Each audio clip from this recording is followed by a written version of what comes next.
Hi నేను సతీష్. 2 ప్రోమోలు చూసాం. ఒకటేమో బాగా నవ్వులు, జోకులు, పంచులు పేలాయి. రెండోదేమో ఏడుపులు, ఎమోషన్‌లు, మంట అంతా పెద్ద తంట అయితే రాబోతుంది. మరి ఇది ఎట్లా అంటే బిగ్ బాస్ ఒక ఫ్రెండ్‌కి అలాగే ఒక శత్రువుకి లింక్ పెట్టి గేమ్ అయితే ఆడిస్తున్నాడు. ఖచ్చితంగా ఫైర్ అయితే వస్తది, ఎమోషన్ వస్తది, గొడవలొస్తాయి. మరి ఆ ప్లేస్‌లో ఎవరున్నా సరే అలాంటి డెసిషన్ తీసుకునే పరిస్థితి వస్తది. ఒక పక్క ఫ్రెండ్ పెట్టి, ఒక పక్క ఎవరితో అయితే యాంటీ నెగెటివ్ వైబ్ ఉందో అలాంటి డెసిషనే తీసుకోవాలి. మరి మన ప్రోమో ప్రకారం చూసుకుంటే యష్మి, పృథ్వీ కన్ఫెషన్ రూమ్‌లోకి వెళ్లి ఫుడ్డు ప్లస్ అలాగే మెసేజ్‌లు కూడా వస్తాయన్నాయి గనక ప్రోమో ప్రకారం వీళ్ళిద్దరు చూపించారు. ఇంక తర్వాత మణికంఠ కూడా వెళ్తాడు. అట్లాగే నిఖిల్ కూడా వెళ్తారు కన్ఫెషన్ రూమ్‌లోకి వెళ్లి. వీళ్ళైతే ఈరోజు ఎపిసోడ్ వరకు నాకున్న అప్డేట్స్ ప్రకారం వీళ్ళు మొత్తం అందరికీ వెళ్లి అట్లా చేయిస్తారు. తర్వాత ఇంకో టాస్క్ ఏంటంటే ఇది ఏమంటారు దాన్ని ప్రమోషన్ ఇది హెయిర్ ఆయిల్‌కి సంబంధించి ఒక టాస్క్ కూడా నడుస్తది. అమ్మాయిలందరూ కూడా ఆ టాస్క్ ఆడతారు. దాంట్లో ఎవరు ఎట్లా అని చెప్పేసి ఫైనల్‌లో అంటే ఒక ముగ్గురు వెళ్లి దాని గురించి చెప్పడం, మాట్లాడడం ఎట్లా అది కమర్షియల్ సరే అది పక్కన పెట్టి. అంటే నాకున్న అప్డేట్స్ అన్ని మీతో షేర్ చేసుకున్నాను. ఆ టాస్క్ గురించి చెప్తా ఉన్నా. ఇంకా ప్రోమో ప్రకారం చూసుకున్న బాగా నిద్ర వస్తున్నట్టుంది. మీకు లాలిపాట పాడాలా అంటే నాకేమనిపించిందంటే ఒక సీజన్‌లో ఇలాగే పడుకొని మొత్తం సీజన్ కూడా పడుకోబెట్టేసారు. ఎక్కువగా మాట్లాడి పడుకోవడం, కూర్చోవడం, పడుకోవడం. అట్లా మీరు కూడా పడుకోబెట్టేయకంటారు నాయన. వైల్డ్ కార్డ్స్ కూడా వస్తున్నారు కాబట్టి కొద్దిగా లేవండి, ఆడండి అనే లెక్క మరి డల్‌గా అయిపోతున్నారని ఈ మార్నింగ్ మస్తీలు కూడా ఇస్తున్నాడు. ఆ మార్నింగ్ మస్తీలో భాగంగానే ఆ చిలక జ్యోతిష్యాలు చెబుతా ఉన్నాడు మణికంఠ. ఆ జ్యోతిష్యాలు కూడా బాగున్నాయి. దాని గురించి చెప్పే ముందు ఇప్పుడు ఈ ఫుడ్‌కి సంబంధించి టాస్క్ ఎలా ఉంది, దీనికి సంబంధించి ఎలా ఉంది ప్రోమో ప్రకారం చెప్తే యష్మి ప్రేరణ నా పేరు చెప్పు అంటే చెప్పేదేమో ఒకవేళ కానీ నిన్న టాస్క్‌లో కొంచెం ఫీల్ అయింది. కాకపోతే ఫస్ట్ నుంచి నిఖిల్ అండ్ పృథ్వీ మీద ఆమెకి ఇష్టం ఉంది. సో అదే కంటిన్యూ అయింది. మనసులో మాట బయటకు వచ్చింది. పృథ్వీ నిఖిలే ఇష్టం అని చెప్పింది. ప్రేరణ కొద్దిగా షాక్ అయ్యింది. అని చెప్పేసి పృథ్వీ వాళ్ళందరూ ఆట పట్టేస్తా ఉన్నారు. అయితే ఇక్కడ నిఖిల్‌కి అమ్మ చేతి వంట, మణికంఠకేమో వైఫ్ చేతి వంట వచ్చి అట్టాగే వాటితో పాటు ప్రియమైన వారి మెసేజ్ కూడా వచ్చింది. కానీ అక్కడ డెసిషన్ మరి ఏంటి? ఆ అమ్మాయి ఖచ్చితంగా తన ఫ్రెండ్ అని చెప్పేసి నిఖిల్‌కే తీసుకుంది. కావాలనే బిగ్ బాస్ ఇక్కడ యష్మికి ఒక మిత్రుడెవరు, ఒక శత్రువు ఎవరు అని చూసుకొని ఈ కాంబినేషన్ సెట్ చేశాడు. సెట్ చేసి మళ్ళీ అడిగి నీకు ఇష్టమైన వాళ్ళు ఎవరంటే ఆ అమ్మాయి ఇద్దరు పేర్లు చెప్తే ఆ ఇద్దరిలో ఒకరు మళ్ళీ కొద్దిగా ఇంకా క్లోజ్ ఎవరో ఎక్కువ ఇష్టమా అని చెప్పేసి ఆయన్ని పెట్టి అట్టగే మరి ఖచ్చితంగా ఫస్ట్ నుంచి యష్మి రివెంజ్‌తో వెళ్తుంది కనుక మనకంట. సో వీళ్ళిద్దరు కాంబినేషన్ పెట్టి తీసుకోమంటే అక్కడ ఉండేటప్పుడు ఆటోమేటిక్‌గా ఎవరైనా సరే అటే మొగ్గు చూపుతారు. ఫ్రెండ్ ఎవరైతే ఉన్నారో వాళ్ళ వైపే. ఇక్కడ మరి మనకంట ప్లీజ్ అని ఎమోషన్ అవుతూ ఉన్నాడు. ఐ నీడ్ దట్ మెసేజ్ అని చెప్పేసి అన్నాడు. ఖచ్చితంగా 100% అది ఫుడ్ అంటే పోనీ హౌస్‌లో దొరుకుతా ఉంది. అమ్మ చేతి వంట దొరకకపోయినా అమ్మ చేతి వంట ఆ ప్రేమ, ఆ ఎమోషన్, ఆ ఎఫెక్షన్ అదంతా వేరే బాండింగ్. వెయ్యెనికలు బలం వచ్చినట్టు ఉంటుంది. కానీ లెటర్ కూడా రోజు చూసుకోవచ్చు. ఫుడ్ ఈ పూటతో అయిపోతుంది. బట్ లెటర్ ఏంటంటే రోజు హౌస్‌లో ఉన్నన్నాళ్ళు రోజు చూసుకొని ఒకసారి రిఫ్రెష్ అవ్వచ్చు, రీచార్జ్ అవ్వచ్చు. ఆ ప్రతి అక్షరం కూడా ఒకటికి 10 సార్లు చదువుకొని గుర్తుపెట్టుకొని ఏమై ఉండదు ఏదైనా మెసేజ్ రాకపోద్దో బయట ఏం జరుగుతుంది, ఏమైనా హింట్ ఇవ్వకపోతారా, బాగా ఆడుతున్నావా, చాలా బాగా ఆడుతున్నావా, కొద్దిగా చూసుకో, చెక్ చేసుకో, లేకపోతే ఏదో ఒకటి ఇండైరెక్ట్‌గా ఏదో కాస్తనే మెసేజ్ రాకపోతే నీకు ఎమోషన్ ఉంటుంది. మరి ఆయన ఎమోషన్ అదంతా తప్పులేదు. బాగా మామూలుగానే చిన్న విషయాలకు బాగా ఎక్కువ ఎమోషన్. మరి ఇలాంటి లెటర్‌తో మెసేజ్‌తో మెలికి పెట్టేటప్పుడు మరింత ఎమోషన్ అయిపోతాడు. పైగా తన వైఫ్ ఏంటి ఇండియాకి వచ్చిందా? ఎందుకంటే ఆ వైఫ్ తాలూకా చేతి వంట అన్నారు కనుక ఇండియాకి వచ్చిందా? షో వల్ల ఏమైనా అయిందా? ఆయనైతే ఎమోషన్ అయితా ఉన్నాడు.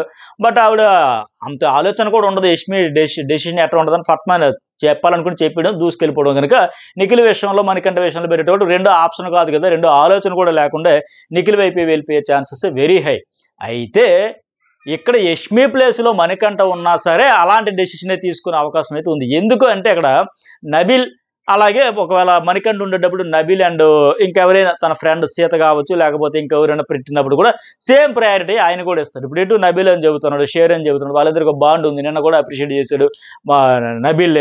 అరే నువ్వు షేరు, నువ్వు పులి 10 మంది వచ్చినా తగ్గక నువ్వు ఎంతమంది వచ్చినా హ్యాండిల్ చేస్తావు అని కూడా చెబుతా ఉన్నాడు. వైల్డ్ కార్డ్ వచ్చినా నువ్వు మెగా చీఫ్ అంటే ఎంతమందికి అని ఆటోమేటిక్‌గా ఆయనతో బాండ్ ఉంది. మరి ఆయన్ని అక్కడ ప్లేస్‌లో పెట్టేటప్పుడు కూడా ఎవరు నబీల్ కోసం ఇస్తావా, లేకపోతే నీకు యాంటీ పర్ణ వాళ్ళు ఎవరైనా పెడితే వాళ్ళకి ఇస్తావా అంటే ఆయన కూడా మరి అలాంటి డెసిషన్ తీసుకుంటారు. సో దీనివల్ల ఏంటంటే ఒకళ్ళకి కంప్లీట్‌గా మంట రేగుతది. ఒకళ్ళకేమో చాలా బాధగా ఉంటది, ఎమోషనల్‌గా ఉంటది. అరే మిస్ అయిపోయామే అని.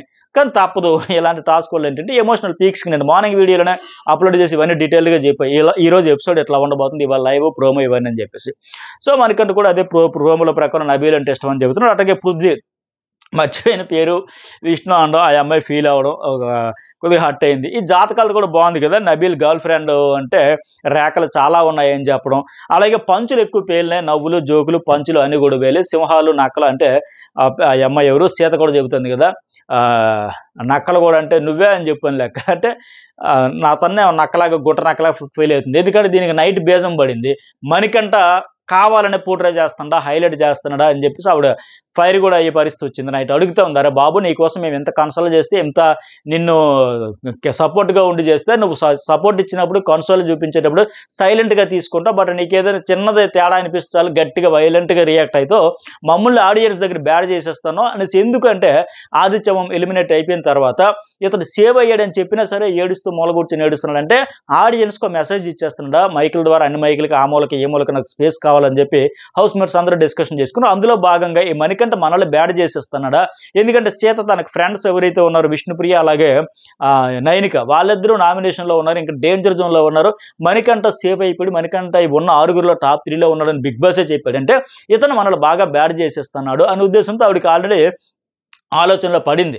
కావాలని చేసేస్తున్నాడు, పక్కకు పోయి మళ్ళీ ఏడుస్తున్నాడు. ఆయన సేవ్ అయిపోయిన తర్వాత కూడా ఎంత ఏడుస్తానంటే, ఓహో ఇలా వారం వారం ఇలా ఏడిస్తేనే ఓట్లు పడతాయని గేమ్ ఆడుతున్నాడేమో, మైండ్ గేమ్ స్ట్రాటజీలు వేస్తున్నాడు లెక్క ఆవిడ రాత్రిలో ఫైర్ అయింది. అది చాలా డెప్త్ డీటెయిల్డ్గా అనలైజ్ చేశారు సైకలాజికల్గా. ఏదో చిన్న మొక్క చూసేసి మీరు వాళ్ళకి సపోర్టా వీళ్ళకి సపోర్ట్ అనుకోకుండా మొత్తం చూస్తే డెప్త్గా 100% నో డౌట్ ఫెయిర్గా జెన్యున్గా ఉంటున్నారు రివ్యూస్. ఎవరికి సపోర్ట్ చేయాల్సిన అవసరం ఉండదు. అక్కడ ఎవరు బాగా ఆడితే ఆ స్పాట్లో, ఆ సీన్లో, ఆ టాస్క్లో, ఆ డెసిషన్ ఉంటే వాళ్ళు కరెక్ట్. ఎవరు రాంగ్ స్ట్రాటజీస్తో వెళ్ళారు, లేకపోతే వాళ్ళు అనుకునేది అవ్వలేదంటే వాళ్ళు రాంగ్ అనే చెబుతా. అది మొత్తం చూడండి, చాలా సైకలాజికల్గా ఉంటుంది. ఎందుకంటే నేను ఇప్పుడు బాగా ఎదురు చూస్తున్నా ఏమంటే, సీత చాలాసేపు ఆలోచించింది నైట్. ఇప్పుడు ఎలాంటి గేమ్ చేంజ్ చేస్తుందా మణికంఠ విషయంలో, లేకపోతే మళ్ళీ ఎట్లా వెళ్తుంది, ఎలాంటి డెసిషన్స్ తీసుకుంటుందనే చూడాలి. అందులో భాగంగానే రాత్రి జరిగిన డిస్కషన్, వీళ్ళంతా ఆలోచన, సీత బాగా ఆలోచించింది. నా ఫ్రెండ్స్ ఇద్దరు డేంజర్లో ఏంటి, విష్ణుప్రియ నైనిక ఇతను సేవ్ అయిపోవడం ఏంటి, ఎందువల్ల ఏంటి అని చాలా. అలాగే మిగతా హౌస్ మేట్స్ అందరూ కూడా మణికంఠ చుట్టూనే డిస్కషన్స్ అనేది జరుగుతాయి. బట్ హౌస్లో వాళ్ళు ఎక్స్పెక్ట్ చేస్తున్నది ఏంటి, ఆడియన్స్లో జరుగుతున్నది ఏంటి, వీళ్ళు ఎక్కడ ఆటను అంచనా వేయలేకపోతున్నారు, ఇవన్నీ ఉంటే అందులోంచి భాగంగా ఆ ఆలోచనలోంచి భాగంగానే ఈ పంచ్ అయితే వచ్చింది. సీత వేసిన పంచు ఎదురుగా నబీల్ నీ ఎదురుగా ఒక నక్క ఉంది అని చెప్పేసి అండు. అయితే ఈ నక్క పంచిపోయి వీకెండ్లో నామినేషన్లో ఒకవేళ ఆయన తిరిగి పంచేస్తాడో లేకపోతే లైట్ తీసుకుంటాడో చూడాలి. అటుకే ప్రేరణ జాతకం చెప్తే అమ్మో నీ నోటితో వాగలేరమ్మా అని చెప్పేసి చీఫ్ అయినా చీఫ్ అయినా ఎదురంటే నిజమే. ప్రేరణ నామినేషన్ చేసిన పాయింట్స్ కూడా ఆర్గ్యుమెంట్స్ అని పర్ఫెక్ట్గా చెబుతుంది. అట్టుగా ఫిజికల్ టాస్కుల్లో కూడా 100% ఇస్తుంది, అస్సలు కాంప్రమైజ్ కావట్లే. అలాగే అవసరమైతే మాటతో కూడా, ఆటతోనే కదా మాటతో కూడా ధీటుగానే సమాధానం చెప్పగలదనే పరిస్థితి ఉంది. ఇక విష్ణుప్రియ ఊరందరిది ఒక దారి, ఉల్లిపరి కడది ఒక దారి. విష్ణుప్రియ ఎంతసేపు లబ్డబ్ కొడుతుంది. ప్రతి సీజన్లకి భిన్నంగా ఈ సీజన్లో, ప్రతి సీజన్లో ఏంటంటే అబ్బాయిలు అమ్మాయి కోసం ఫ్లట్టింగ్ వెంటబడేవాళ్ళు, ఈసారి రివర్సలా వెళ్తుంది. ఒక ట్రెండ్ సెట్ చేద్దామని వచ్చినట్టుంది విష్ణుప్రియ. ఎంతసేపు అదే యాస అదే దీంట్లో ఉంది. ఆయన పేరు చెప్పకపోయినా ఫీల్ అవుతుంది, లబ్డబ్ కొడుతుంది అంది మొత్తానికి. యష్మి కూడా సింగిల్గా ఉండిపోతున్నా, వైల్డ్ కార్డ్లో వస్తారంట. వైల్డ్ కార్డ్లో వస్తున్నారు, మరి సెట్ అవుతుందో లేదో చూడాలి. ఇంకా ఆవిడ కూడా వెయిటింగ్ అన్నట్టు ఉంది. అలాగే ఆ అమ్మాయి కూడా ఈ అమ్మాయి కూడా పనిచేసింది. ఏంది చిరిగిపోయిన విస్తరాకు కూడా అయిపోద్ది, చిరిగిపోతుంది అని లెక్క చెబితే అర్థమైంది కదా, నీకు అర్థమైంది కదా అని వార్నింగ్ ఇస్తూ ఉంది. అర్థం కావాల్సింది మణికంఠ కాదు, ఆడియన్స్ ఎలా అర్థం చేసుకుంటారనేది యష్మి అర్థం చేసుకుంటే ఇలాంటి ఫన్ అయినా, సీరియస్ అయినా, రివెంజ్ అయినా ఏదైనా ఇలా లేకుండా పెద్ద లైటర్ వెళ్ళిపోతే బెటర్.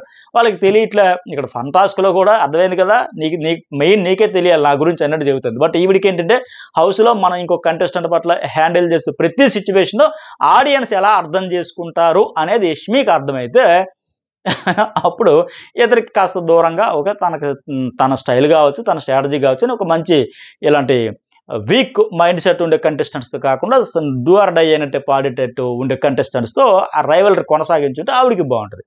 బట్ ఇతను ఏంటంటే బేసిక్గా వీక్, బాగా ఎమోషనల్గా చాలా వీక్. అలాంటి ఆయనతో పదే చెప్పడం వల్ల ఆవిడకే లాసు. బట్ అర్థం చేసుకోక ఎలా సేవ్ అయిపోతుంది వీళ్ళు కేవలం అతని మీద కాన్సన్ట్రేషన్, ఫోకస్, అటెన్షన్ పెట్టడం వల్ల ఆ ప్రయారిటీ వస్తుంది. వీళ్ళు ఎవరు పట్టించుకోకపోతే అసలు మ్యాటర్ లేదు, అస్సలు ఎవరు ఆ కనెక్షన్ అయ్యేది, అతని కంటెంట్ వచ్చేదానికి కూడా ఉండదు. ఎందుకంటే ఆ మైకులతో ఎంతసేపు మాట్లాడినా బోర్ కొడుతుంది చూసి ఆడియన్స్ కూడా. ఏంద్రా బాబు ఎంతసేపు నేను నా కష్టాలు, నా కన్నీళ్ళు, ఇవే చెబుతూ ఉంటామని విసుక్కునే పరిస్థితి ఉంటుంది. బట్ ఇక్కడ పదే చెప్పడం వల్ల వీళ్ళు ఇలా అతన్ని కార్నర్ చేసినట్టు ఇలా మాట్లాడడం వల్ల దానివల్ల ఆడియన్స్ ఒక సెట్ ఆఫ్ ఆడియన్స్ అయితే కనెక్ట్ అయితే ఉన్నారు. పైగా ఈరోజు ఎపిసోడ్ ఏంటి, ఆయనకి తిరగలేదు, మామూలుగా ఎమోషనల్. ఇప్పుడు వాళ్ళ వైఫ్ తాలూకా చేతి వంట అలాగే లెటర్ అనేటప్పుడు ఖచ్చితంగా ఆయన పీక్స్కి వెళ్ళిపోద్ది, ఎమోషన్ ఇంకా నెక్స్ట్ లెవెల్కి వెళ్ళిపోద్ది. మళ్ళీ ఖచ్చితంగా ఆయనకి మైలేజ్ వస్తుంది, సానుభూతి వస్తుంది, ఓటింగ్ అయితే జరుగుద్ది. అయితే తీవ్ర అన్యాయం జరిగిందని చెప్పొచ్చు ఈ ఎపిసోడ్ వరకు అయితే, ఖచ్చితంగా అతనికి రాలేదంటే. బట్ అతని డెసిషన్ తీసుకుని అలాగే ఉంటుంది. సీతకేమో టాప్ 5 అంత లేదు. ఆశ ఉంది గానీ ఆశ ఉండాలి గానీ నచ్చేస్తుంటే కూడా తన ఆయమ్మకి పనిచేశాడు. అలాగే 5 భూచక్రాల్లో తిరుగుతున్నాడు. 5 అడుగులు, 6 అడుగుల ఆజానుబాహుడని. ఎవరు ఆ 6 అడుగుల ఆజానుబాహుడు? నిఖిల్ గురించి పంచ్ వేశాడా? కామెంట్ ఏదో చేయండి.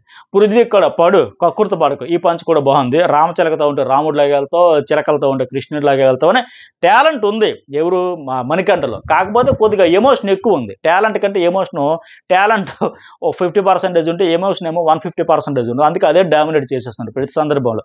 ఈ టాలెంట్ ఉపయోగించే స్పాంటేనియస్గా ఇది ఇక్కడ నేను ఈ ఎమోషన్కి బరస్ట్ అయిపోకుండా దీన్ని ఇంకోలాకి ఎలా హైలైట్ చేయొచ్చు, పోర్ట్రే చేయొచ్చు, ఎలివేషన్ ఇవ్వచ్చు అని ఆలోచిస్తే అది వచ్చేదేమో. బట్ ఎమోషన్ డామినేట్ చేసేయడం వల్ల ఇది ఇతర వల్ల డిఫరెంట్ కంటెంట్ అయితే వస్తుంది. ఫైనల్గా మీకు ఏమనిపిస్తుంది? లైక్ చేయండి, కామెంట్ చేయండి, సబ్స్క్రైబ్ అయితే చేసుకోండి.